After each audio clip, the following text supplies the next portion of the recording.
Our source and sustainer. That's actually what the word father means in Hebrew and Greek.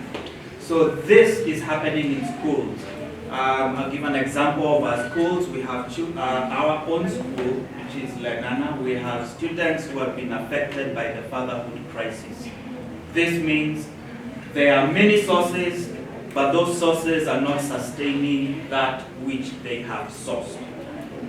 Father is an office or function that is shared by the male man with God the Father. So male men, godly male men are very, very key. They are the foundation.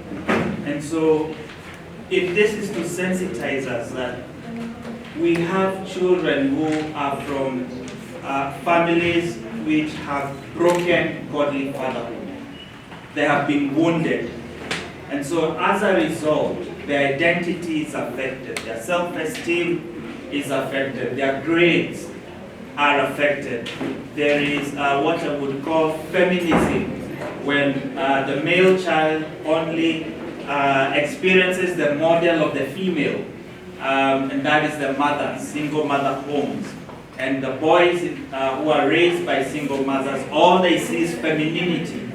So I've come across male children who are behaving like women because that's all they have seen. I recently, well, not recent, but a while back had to cancel a single mother whose 7-year-old was putting on wigs and putting on pump shoes at home.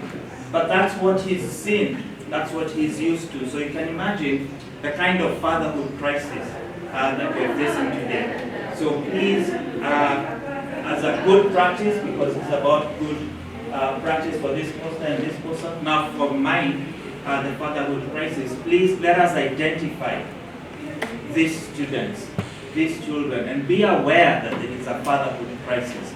And ask God to guide you to godly men who can come and father or minister to students in your school. This way, we will raise men who are not scared of powerful women or empowered women because they know their identity, they know who they are in Christ, they are able to lead, they have a tough mind but a gentle heart. Future godly husbands and fathers. 3 minutes, Misha? Thank you so much. Let's